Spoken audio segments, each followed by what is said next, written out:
आज की इस वीडियो में आपको वाइल्ड लाइफ की दुनिया का एक क्विक, इंगेजिंग और इन्फॉर्मेटिव टूर मिलेगा जहां हम जानेंगे कि नेचर किस तरह से अपने सीक्रेट रूल्स फॉलो करता है। सबसे पहला फैक्ट ये है कि फॉरेस्ट्स सिर्फ पेड़ पौधों का घर नहीं होते, बल्कि उनके अंदर एक कॉम्प्लेक्स इकोसिस्टम छुपा होता है जहां हर प्राणी, छोटा हो या बड़ा, अपनी एक यूनिक रोल प्ले करता है। इंडिया के वेस्टर्न घाट्स और सुंदरबंस जैसे रीजन्स दुनिया के सबसे रिच बायोडायवर्सिटी हॉटस्पॉट्स हैं, जहां आपको रेयर एनिमल्स जैसे बंगाल टाइगर, इंडियन राइनो और एशियाटिक लायन मिलते हैं।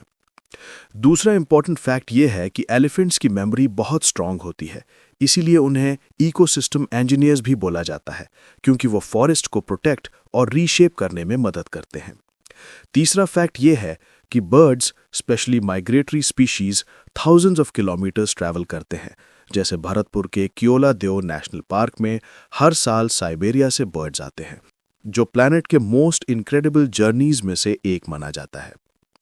चौथा फैक्ट यह है कि इंसेक्ट्स, स्पेशली बीज, आपके खाने का ऑलमोस्ट 70% पॉलिनेट करते हैं, मतलब उनके बिना एग्रीकल्चर की दुनिया रुक जाएगी। पांचवा और इंटरेस्टिंग फैक्ट यह है कि ओशंस रिलेटेड वाइल्ड लाइफ भी हमारे इंडियन कोस्टलाइन के आसपास काफी रिच है। लक्षद्वीप और अंडमान के कोरल्स दुनिया की फास्टेस्ट डिसअपीयरिंग इकोसिस्टम्स में से एक हैं, और स्टूडेंट्स के लिए यह समझना जरूरी है कि मरीन लाइफ को प्रोटेक्ट करना क्यों क्रिटिकल है।